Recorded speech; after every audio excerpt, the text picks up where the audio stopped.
En fait, le décor est constitué d'une vingtaine de sources vidéo de films hollywoodiens qui ont fait beaucoup d'entrées ces 5 dernières années. Et je suis allé chercher des plans de ville la nuit que j'ai mis ensemble et j'ai créé comme une ville de notre imaginaire actuel, de la ville, je dirais. Une sorte de moyenne de l'imaginaire de la ville la nuit. Puis il y a aussi des images fixes ici. Ce toit de bâtiment, je l'ai trouvé en tapant le mot-clé City by Night.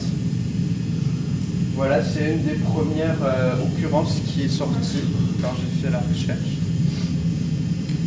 Et les personnages que vous pouvez faire apparaître en jouant avec la tablette.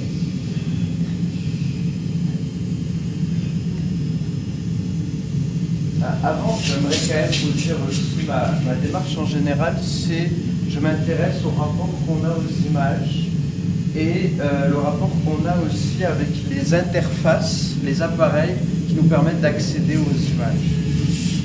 Là, pour ce projet en particulier, c'est la question du contact qui m'a intéressé, puisque depuis quelques années, on a beaucoup d'interfaces tactiles et qui changent le rapport, à mon avis, aux images, le pouvoir qu'on a sur elles et le pouvoir qu'elles ont sur nous, parce qu'il y a toujours une boucle.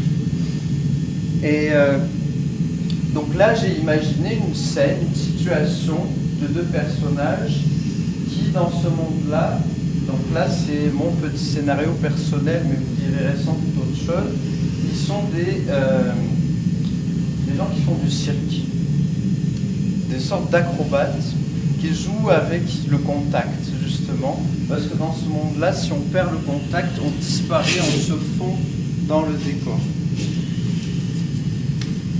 Voilà, et donc ils sont soumis à 3 forces. La force de la perte de contact entre eux, la force de la tablette, et le décor aussi, vous voyez, qui vient comme les segmenter à gauche, là on le voit bien avec le bâtiment. Et puis plus il reste loin longtemps, plus il se désagrège, donc il joue avec cette limite. Et puis nous, en tant que public, on est responsable aussi de leur apparition visuelle, parce qu'au niveau sonore, ils sont toujours présents. Si on bouge la main, il se passe des choses.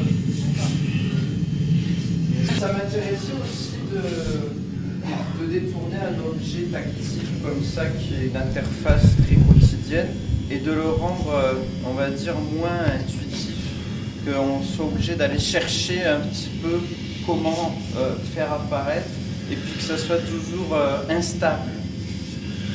Je trouve que ça permet aussi de s'interroger sur le rapport qu'on a avec ces appareils, et puis la relation que ça crée aussi entre nous et les personnes. Mais je suis encore en train de m'interroger sur ça.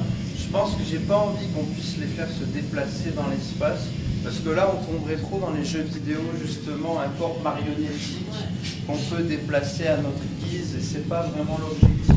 C'est plutôt j'aimerais renforcer le côté du contact, et donc là de jouer, au début je voulais jouer aussi avec la pression. Bon, ça n'a pas été possible, mais je pense que pour la suite, j'aimerais bien qu'on puisse jouer aussi avec la pression de la main. Présence, absence, puis relation. Vraiment pour moi c'est important aussi, relation et ajustement mutuel.